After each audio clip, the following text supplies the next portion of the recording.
Exciting day today. Holy crap, exciting times.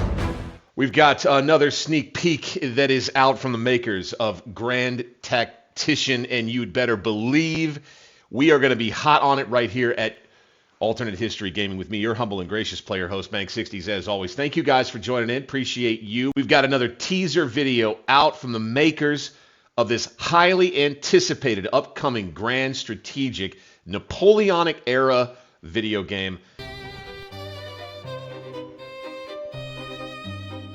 A skirmish line formation for cavalry. Interesting. Okay.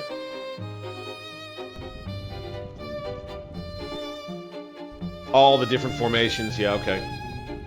I like the way that it moves. It moves very smoothly, and I like those little white officer horses that are mixed in. That answers the questions I had earlier. There's your road column. Yeah, I thought those little white horses were when you attached an officer to a cavalry unit. Oh, looky here. You got some dismounted troops? Okay, moving up with a little horse artillery, looks like right here. A cavalry division on the move, or a cavalry brigade. Oh, I want to take a closer look at that.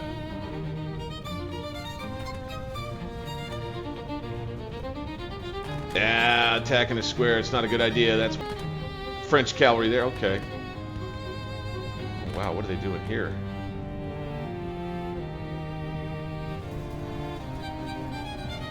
Hey, all right, that looks pretty cool. Everybody runs away kind of quick. That's kind of a thing with cavalry, though. It's a little hit and run. It's a little hit and run. That's realism in effect. There you go. A little confused as to why such a large unit started running away so quick, but hit and run, hit and run, hit and run. Ooh, look at the map. You get a look. Oh, we're going to take a closer look at that.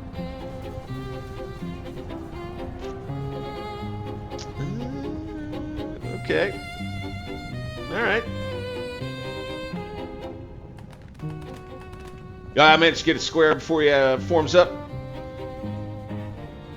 Yeah, you're not. It's okay. You know, I hate to say this one. This is Grand Tactician. This is not Total War. Okay. Okay, that's what I'm gonna say right there. You don't have your individual little dudes entering into combat quite as detailed of a way here in Grand Tactician. So I think that's something to know.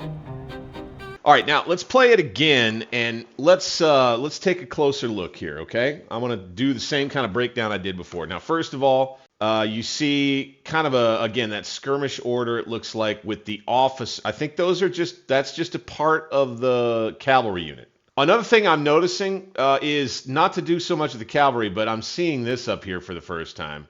All of this stuff. And where the time bar was down in the lower right-hand corner for Grand Tactician Civil War, looks like we've got it in the top right. I hadn't seen that before for some reason. And I believe things work very much like infantry, the interface over here. So you got the same kind of thing, like how far away they're going to engage. Now, I don't think that this tab down here will apply so much to cavalry. This tab down here, when it came to infantry, was the detailed way and the detailed tactics that you were going to use, and having your infantry firing by subunit, firing by rank, firing at will, or a whole battalion volley, what have you. I don't know how much of that figures in to what the cavalry are doing here, but maybe we'll see a little bit more of that coming up here later in the video as we, again, peel this thing back and take a detailed look. Let's also... So, 1st, 10th Chasseurs, Chevals. Okay, so this is meant to represent a squadron right here. I mean, so, they are taking off a big bite. I don't know if what they're going to do here, and we've had some comments in my prior preview video of the infantry unit preview that mentioned how they may do squadrons and battalion scale stuff for the early campaigns in Italy and in Egypt, and then maybe transition over to where you're doing larger units for the the high Napoleonic period between 1805 and 1815, when all those battles are happening with 2, 3, 400,000 troops. Having those battles at squadron and battalion level, that's a big bite, man. That is a big bite.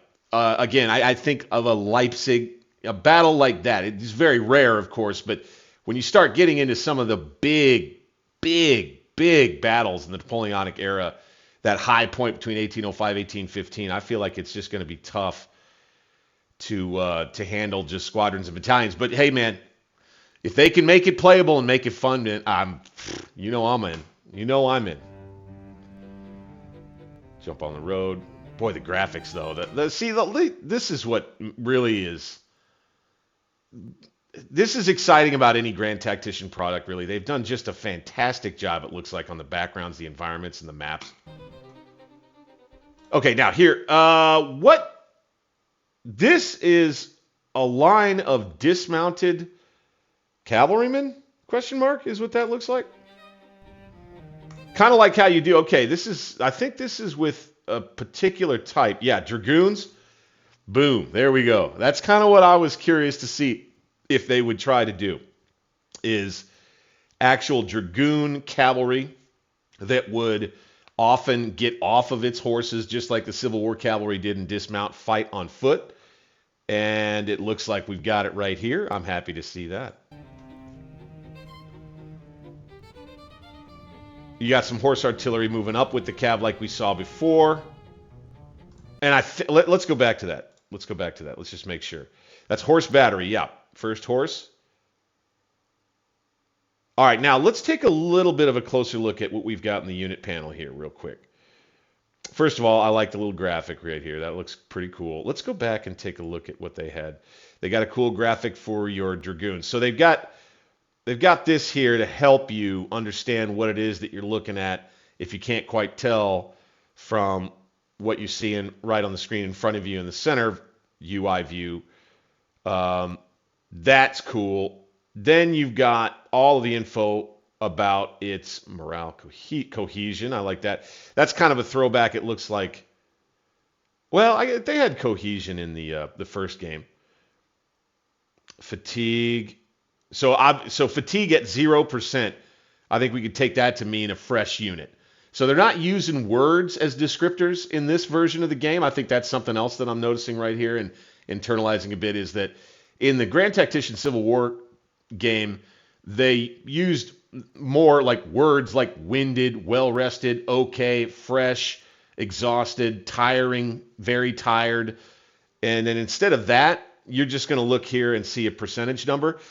Honestly, I think that is a good change. It makes it more of an approachable, objective metric for that piece of the information panel. Sometimes people get confused in the Civil War game understanding when a unit is, okay versus well-rested, like which is better, right? So I think that this will probably be a pretty good change when they make this an actual percentage metered measurable number for each different thing. Cohesion, morale, fatigue. Morale, same thing.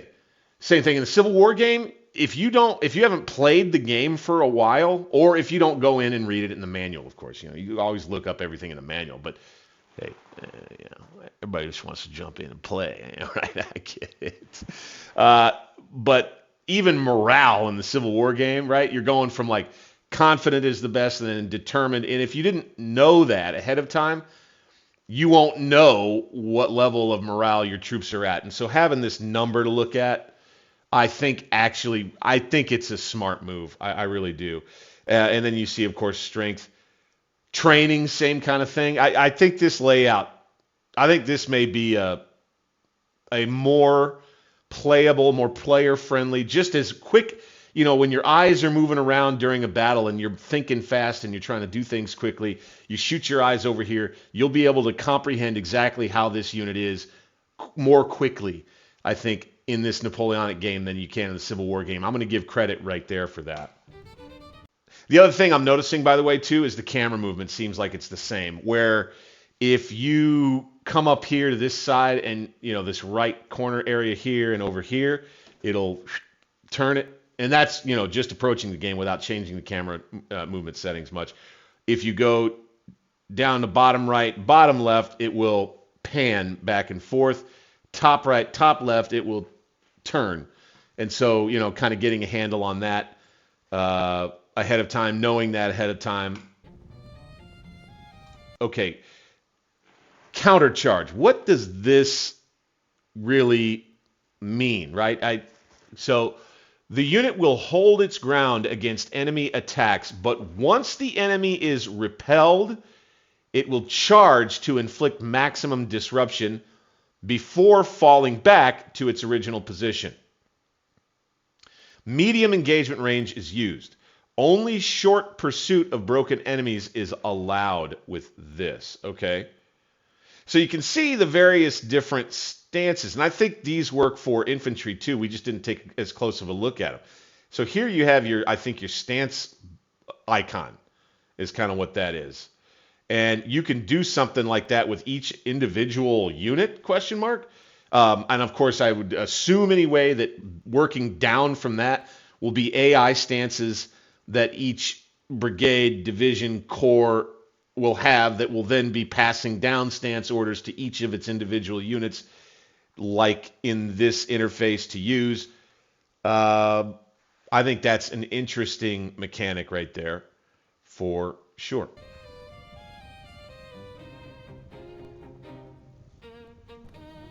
And then here you've got, you just got some cavalry charging into the corner of a square. I know I've said in the past that I thought in the real thing, if a corner of a square was beaten up enough that you might be able to get it. And you see them make a little progress into the square, but no. Right? Okay, and then you have, I think, the example of a countercharge. No, because these guys aren't retreating, they're charging. So you have an example of supporting light cavalry that are hampering the advance of this unit, it looks like. Right? And that's just kind of, I think, a general example of how effective squares are against cavalry. Now this right here, what is this? So they're in an attack stance, right? Based on what we saw right here. Attack. Okay. And then this is, I think, move fast. They're in their line, question mark. Let's come back to here. Line, yep. And we don't quite know the engagement distance, but I think we see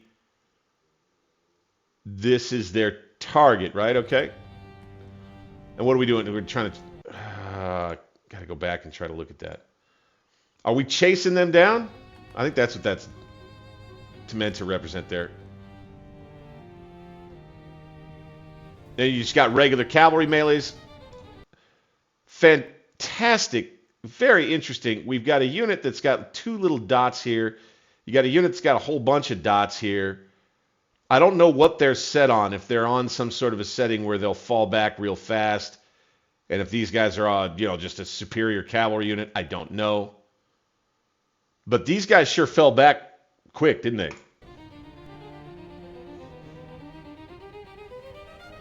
Same there. But you got this is, okay, here's what I think this is kind of meant to help you see, is that large cavalry engagements in this period had a lot of this. It was, you know, you had a squadron, a few squadrons coming in and then swirl around. One squadron would contact and then they'd have a melee and then they'd break apart and then there would be, I mean, it was always just swirling and moving and you had crazy amounts of confusion.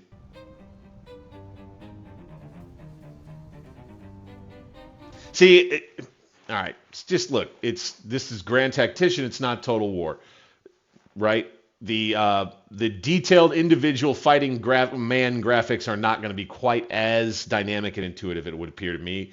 As you can see, when that whole unit was contacted and decided it was going to fall back, they all, in unison, whoop, about face and start heading the other way. You know, little suspension of disbelief. Little suspension of disbelief. It's all fine. Okay, now this, I have to give kudos to whoever produced the preview video right here for zooming out and giving us that, like, are they going to show us what the map looks like? And then stopping right beforehand. But you can see, man, I love, it looks to me like just the same. You're going to be able to zoom way out, and there will be a some kind of artistry, just like you have in Grand Tactician the Civil War, where it's like a paper map with lines on it. It looks like that's still going to be the case because it does go to a total top-down, right? As you see right here as it zooms out. Check it out. So it goes total top-down for you, but they don't quite zoom out all the way to show you. I think that little town right there looks really cool. Now, it's kind of funny. It's, you know, detailed observations, right? So you got a little road crossing a creek here. Cool. A little road goes into a town that literally stops, and there's no other roads there. There's no other roads there. Okay. I think that's probably some pre-build stuff. I'm not sure. I don't know. And so, yeah, again, you get into a little melee. There's some dead guys left behind. You got some dragoons over here, or chasseurs over there, I think, that were actually able to shoot. Catching a unit out of square.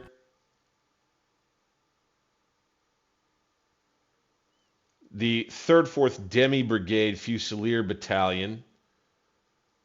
You can see its morale going down. Its cohesion going down as it's being charged by cavalry outside of its square, and 0, and off they go. That's so that right there shows you just how bad it can get, how quickly it can get bad for an infantry unit that gets caught out of square, even by just one squadron of cavalry. You know, 160 guys on horses is a formidable force, even for a battalion of 600 infantrymen. And then you see the cav that's able to continue forward, but they've got cavalry here that they have to watch out for, so they're going to fall back. Well, let's see what this... there was a little bit of writing here. They're in a countercharge, right? So they're in that countercharge stance right here. 1st Legion of Light Cavalry. So once they saw these guys pull back, that countercharge meant, okay, let's go. Right? You get a unit in that already. It looks like they'll take care of business from there forward once they see that enemy unit pull back, just like it said.